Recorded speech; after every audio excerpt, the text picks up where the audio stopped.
What up, y'all? Bedded Up Customs.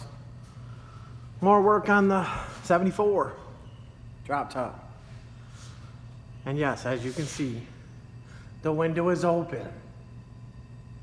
Yeah, the window's open. All right, so almost there. Got a lot of stuff going on.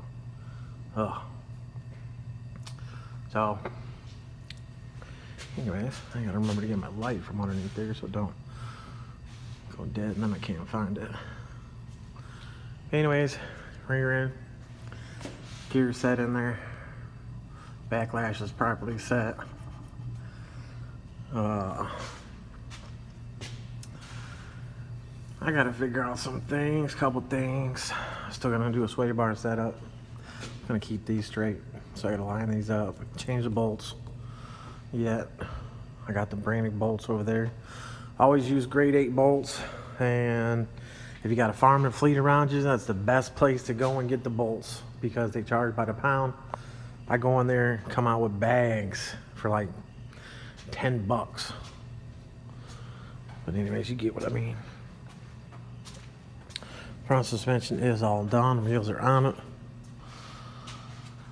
I'm gonna set this front end, 28s on this one, 28s on that one. So I'm gonna set this front end about an inch lower than that one,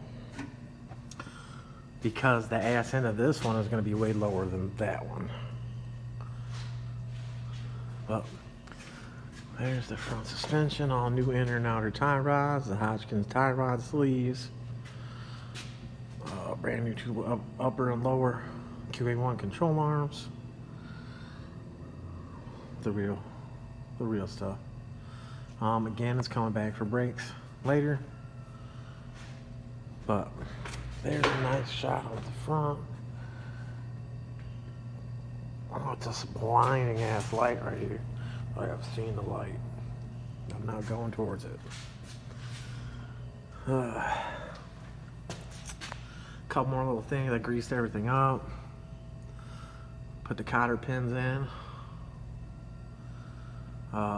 Did a basic set on the height. Like I said, I measured off the front of that car to this one.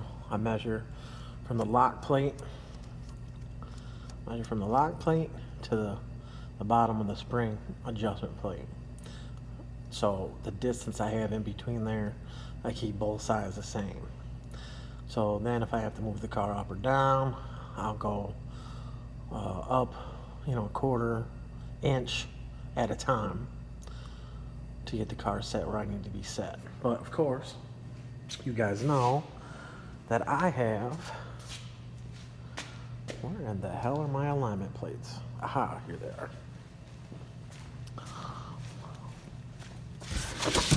Alright, so these plates right here, old school. They're so old that this one broke, but it still does what it needs to do. My bad, that was loud. Okay, so when you put the car in the air, the tires, they want to lean in at the top, out at the bottom, whatever. So when you set the wheel on here, ooh, I blocked the camera. Then this allows the wheel to go, to move. So then you can push the car up and down and get the proper ride height. So from there, you can take the measurements from wherever you're going to measure it from the car. So let's say on this one, you measure from bottom of chrome to the plate. I mean, of course, you make sure the car is basically somewhat level, stuff like that. As long as you're within a quarter, you're all right. But this is what you see in a lot of my photos, alignment plate. These things are very, very heavy. I need to get a set of the new school ones. Ain't that right, Repo?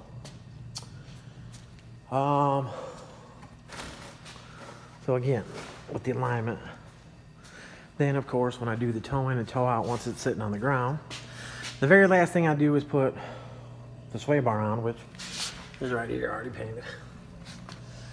For one, the sway bar, when you get in here with the coilover wrench, spanner wrench, it's hard to turn with the sway bar in the way. So very last thing I do is put the sway bar on. brand new sway bar links. So toe in and toe out. Once it's on the plate, and once I have the upper control arm where I want it, both spindles degreed at the same, then I'll measure from the tire, make a square. So pick a spot on the tire, you know, hook the tape measure here, go to the other side, same spot.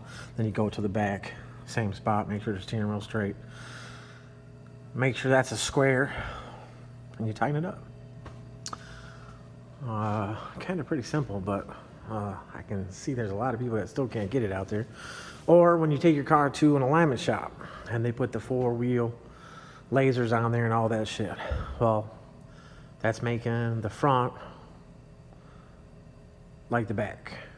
So I degree spindles. The machine is only going to do what it knows it can do. So with the shimming and the upper control arms, the alignment machine is going to go from like a factory setting or maybe an updated setting. So you're not going to get the sport steering like I get. So probably giving away a lot of info that I shouldn't be, but my phone goes off 10, 20 times a day for jobs, and I just can't. I got too much BS going on, and I'm one person in here and trying to move. As you can see, I already took my big bench that was over there. I took that to the new shop. I gotta take my torches over there because I don't use those that much. That's the big boys. They got a big ass torch head. Let's see, where is that? Yeah. That's a big boy right there, so I don't use that too much. Once in a while. So I've actually taken a few things out of here to go over there. You seen the Cutlass, the 70 Cutlass over there if you watch the video. That thing runs pretty good for sitting for as many years as it was sitting. This one I got to get the studs put in the axles yet. Get the axles in here. Where it's sitting right now, I got it all the way at the bottom hole. You don't have to sit here and put every single bolt in these holes. If you want to do 3, if you got 3 holes, do 3. You don't have to put 5 bolts. That's just overkill.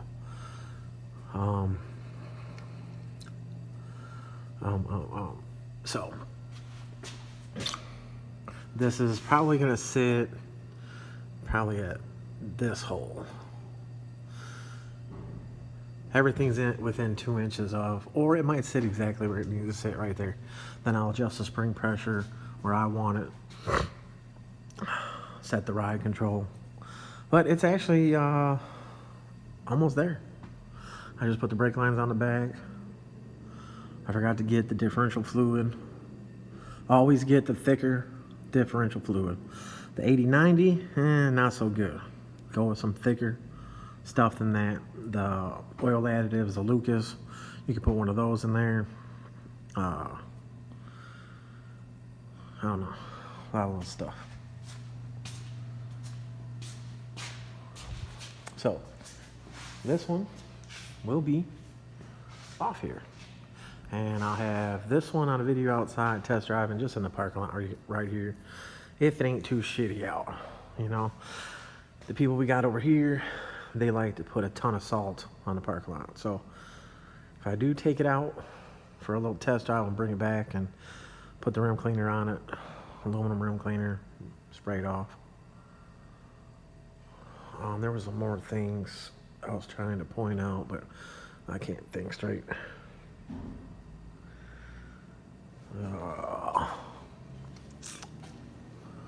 Fender right now is trimmed just the inside piece a little bit and a little around this corner. It's a 28, really can't get around it too much. Front of the fender's right here, the inside lip, might have to just roll it a little bit or trim it off just a little bit, just how it rolls over.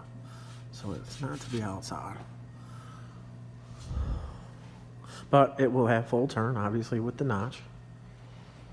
Got a big block in it, so went from a stock gear, which I think was like a 241, to now a 373 with a posi. So it should do a nice little burnout. And you know me, if it'll do it, I'll do it. It's gonna be a nice looking car. Real nice looking car. All right, y'all. 10 minutes, whatever. Probably just boring you anyways. Let me get some more subscribers out there. Let me get some more love. Because I'm not going to stop doing it. All right, peace out. Better Go Custom. Bankroll TIM.